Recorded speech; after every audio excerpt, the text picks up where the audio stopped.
ইচ্ছে ছিল আকাশ, কিন্তু আমি কখন আকাশ ছুঁতে গিয়ে তোমার মনটা ছুঁয়ে বসে আছি টেরই পাইনি। ইচ্ছে ছিল মেঘ ছুঁব, মেঘ ছোঁয়ার বাহানায় তার বৃষ্টির জলকে ছুঁয়ে দেওয়াও হবে ক্ষণ। কিন্তু মেঘ বৃষ্টি ছুঁতে গিয়ে আমি কখন তোমার চোখের জল ছুঁয়ে এসেছি তা মোটেও আমার বোধগম্য নয়। অতঃপর ইচ্ছে হলো আমি নদীতে সাঁতার কাটব। ওমা, এ কি! এখন দেখি আমি তোমার হৃদয় সাগরে হাবুডুবু খাচ্ছি। সাঁতারে খুব পটু হওয়া মানুষটাই আজ তোমার মনের সাগরে ডুবে ডুবে জল খাচ্ছি। ইচ্ছে হলো এবার ঠিক নদীর ঢেউয়ের শব্দ শুনব। এদিকে তোমার বুকে কখন যে কান পেতে বসে আছি নিজেও জানি না।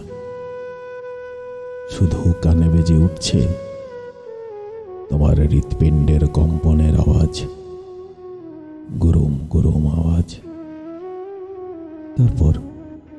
তারপর আকাশ, বৃষ্টির জল মেঘ ছুঁতে না পেরে আমি ছুঁতে চাইলাম দক্ষিণা বাতাসকে। এদিকে কখন যে তোমার চুলে নাক ডুবিয়ে বসে আছি খেয়ালই করিনি। চুলের ঘ্রাণে যখন মন ব্যাকুল প্রায়, তখনই নির্বোধের বোধ শক্তি ফিরে এলো। দক্ষিণা বাতাসও ফাঁকি দিয়ে চলে গেল, আর ছুঁয়ে দেখা হলো না তাকে।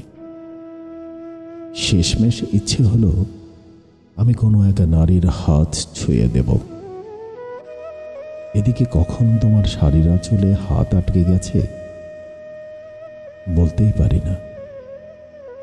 অতঃপর আমি কোনো নারীকে না ছুঁয়ে তোমার শাড়ির আঁচলে আটকে রইলাম।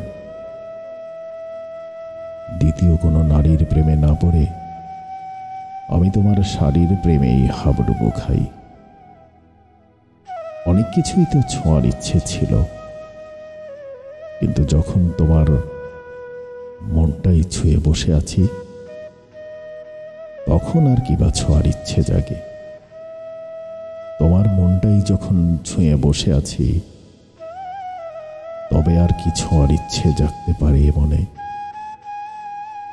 তোমার মন ছোঁয়ার এত বড় সৌভাগ্য নিয়ে পৃথিবীর আর কিছু ছুঁয়ে দেখার মতো লোভী কাপুরুষ আমি অন্তত নই।